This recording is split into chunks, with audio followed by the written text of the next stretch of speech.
Hello, and welcome to a new video. Today, guys, we are taking a look at the AAB style team that I featured in the top teams video. Someone asked me to take a look into the team. I couldn't really play a lot of games, so I decided to record the first set, see how it goes, since it will be the initial play, and maybe play it in a normal speed like we are seeing right now. This way we can explain each move we are doing. So let's get into it. Now, we had a horrible lead. Normally in AAB, as I said before, we tend to stay in and win a switch because the whole team is based on winning switch. Now, I can never win a switch against a charm user, so I had to swap into my least counter, which is in this case Wishcash. Now I need alignment. Alright, they have a charm, so if they face something basically like a fire type, they get absolutely destroyed. So chances are they have a water type in the back. So Dragonair can do well versus water types. So our goal here is to get alignment, and it seems like we are getting it. By the way, I shouldn't have gone with Mud Bomb earlier. I did because I was like, it's definitely an easy bait because they should want to maintain alignment because they have charm versus a dragon, so it seemed perfect, but somehow they don't. We make a move, we throw here, we make a move. They probably won't shield, they took the shield advantage. And they are normal, not shadow, so they can somewhat tank it and still do well. Here we can farm them down. We have Steel Wing. Steel Wing is dealing double super effective damage. One for the Ice type and one for the Fairy type. This matchup, even though we are down a shield, we can still win it. Especially if we shield right here the Thunderbolt. Yeah, we do. So technically the game is over at this point. I can survive one more, I believe, one more Thunderbolt. So maybe I have a chance of reaching 3, and my opponent cannot really afford to take any damage. So 3 body slams will be enough to end the game. My body slam is super effective, apparently. And my opponent just force close the game because we have alignment. And yeah, this is the thing, guys. This team is pure RPS. I'm not saying it's not good, I'm saying I don't like it. I really don't like it at all. I hate RPS teams.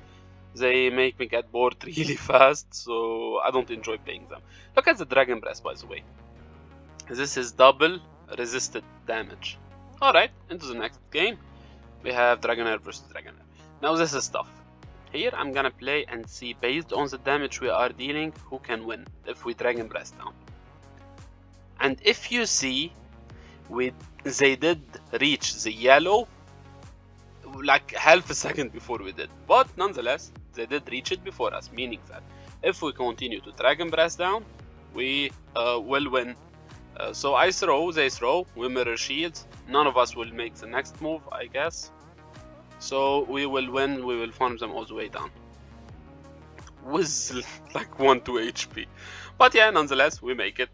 It was calculated, not by chance. Now here, they let Dragonair, they have a safe swap. Dragonair normally struggles against steel types, so this one makes some sense. Nonetheless, what's its name? Skarmory. Skarmory gets walled more than Wishcash. Wishcash got walled by grass types. This is it, basically. Everything else, it has a play. Skarmory gets easily walled by Lantern, by Bastiodon, by Regisi, by lots of things wall Skarmory. So if you are not really sure how to play the game, or you cannot anticipate the backline of your opponent, the safest bet will be to go for the things that's easier to be walled.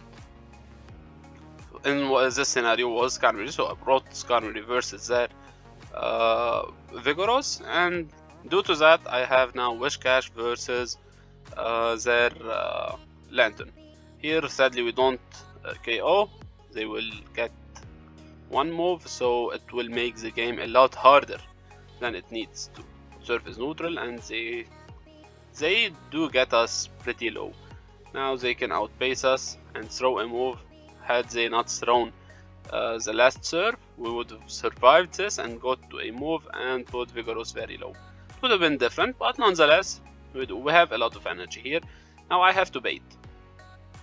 I don't believe Sky Attack takes it out from this range. Barely not, I guess. But maybe we KO actually. It doesn't matter at this point. I reach the Brave Bird and I throw it. All I have to do now, it's ACMP tie, so all I have to do is just shield and then go for the Brave Bird. This will ensure the win. Now again, we won lead, and because we won lead, we got our alignment, and now that we got our alignment, we won the game. And this is it. This is the idea basically behind this team. Get alignment. Now Gligar lead is tough. Tough for a reason. Gligar outpaces. Gligar reaches a move which is Aerial Ace after 5 wing attacks. Or 10 turns. We need 12 turns to reach a move. Granted, they don't really KO with one move, but nonetheless they can farm down afterwards. So if they play the shields, they have the edge. Here I'm hoping they don't play the shields and I go one shield down, mainly because Gligar has two functions. Gligar either function as a hard counter for electric types or as a hard counter for grass types. If it's the first versus electric types, normally it means there is a Skarmory or something in the back. Or if it's against the grass types, okay, now at this point it seems like, at least at this point it seems like they are using Gligar as a counter for fighters, now that they brought in a Pokemon that's weak to fighting. So at this point I'm not really sure, because Gligar technically is a ground, so it counters both fire and fighting, things that Alolan Sandslash is weak to. So all in all now things are looking different. So it could be another steal in the back. I brought Skarmory here thinking that it might be another steal in the back, that and I can farm down with a Skarmory. Now my opponent here brings a different Pokemon than what I initially anticipated. Like, I didn't know there was a Lantern in the back. Okay, for me, now that they brought a Steel type, so it made sense that there is something maybe is either weak to fighting, weak to fire, or both. So maybe a Registeel. I was like, you know what, yeah, it's better to get Skarmory aligned here and save what counters Registeel in the back, which is Wishcash. Ended up being a Lantern. Nonetheless, we did get the gist of it. Okay, Trevenant, we can win Trevenant, even though we hit for resisted damage with our moves, but this time is double resisted, Aqua is single. Here they swap into Wiggly. Now we have Skarmory. Now we can absolutely wall this thing. Like, we don't have to throw anything. We can just farm it all the way down, literally all the way down, and throw energy at the opponent. So as long as the opponent doesn't have a hard counter for us in the back, we might even be able to grab shields. They surely won't be getting back with Trevenant. They will probably bring the third, because Trevenant will be destroyed by this team. Now let's see, what's the third? Lantern again. Oh, okay. I guess the opponent was ABA, weak to Skarmory, even though Trevenant doesn't have that much of a bad matchup versus Skarmory. Again, Skarmory, after getting the Steel Wing, it became less of a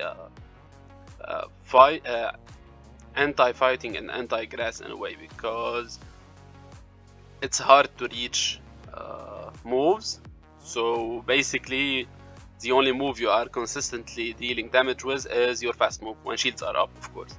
So for example, something like Poliwrath, who is a fighter, should normally be beaten by a flying type, but in reality it doesn't, because Steel Wing is resisted, counter is neutral due to steel and fire and flying types, they cancel each other out.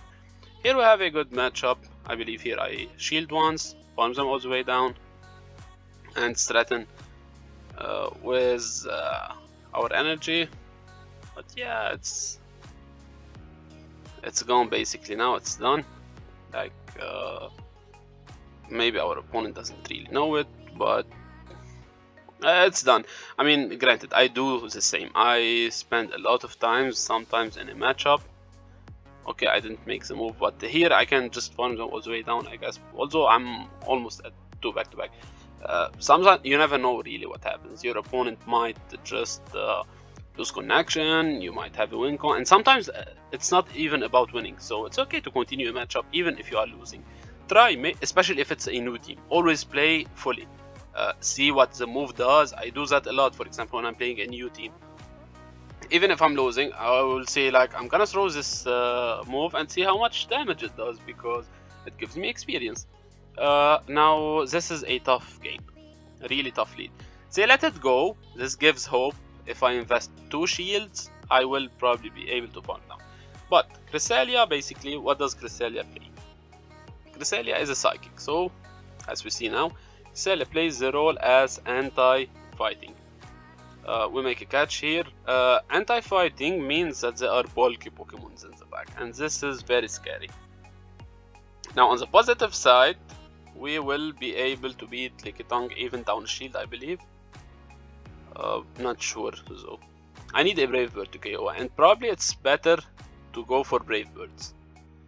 They will probably not shield, anticipating that I will go for a Sky attack, and they will still reach a move. They will still reach a move, I guess, regardless, yes. So yeah, after this move, it's safe to go for Brave Bird. Now that I'm not actually debuffed, I can go probably for another move. Yes, I can go for another move after the Brave Bird, if we KO. Now let's see what my opponent decides to do. Will they come back with Cresselia? Yeah, they don't shield again. I expected them not to shield. Let's see what they come back with. Now this is tricky. They cannot let this one go, because this will either KO or near KO, basically. So I believe they will shield here. Will be on equal shields. Never mind, what do I know? Oh fuck. Okay, yeah, this is very troubling. Quick attack is good. In this scenario, quick attack is good. Mud shot. This thing is scary with mud shot. And this thing is scary in general. I don't know why we don't see it much often nowadays, but what's it called, the rabbit thing? What's it called? Fuck, I suck with names. Diggersby, yeah. Now Diggersby is actually pretty good in this meta. Hyper Beam, probably Mud Shot. I'd go for Mud Shot, Scorching Sand, and Hyper Beam. Seems the safest to me, but quick attack nonetheless is good. And look at the damage they are dealing now. We are a water type and they are a ground type. Technically, we should be in the driving seat of this matchup, but we really aren't. Like, this isn't much damage. And can I make a move? Probably that was a mistake. Yeah, that was a mistake. They will let this go. Probably they will shield. They won't risk it. Oh no, they let go. So yeah, that was a mistake, because I could have actually reached it.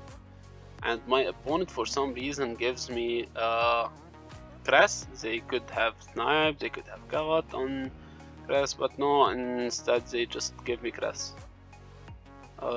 Still, nonetheless, I don't think we can actually make it.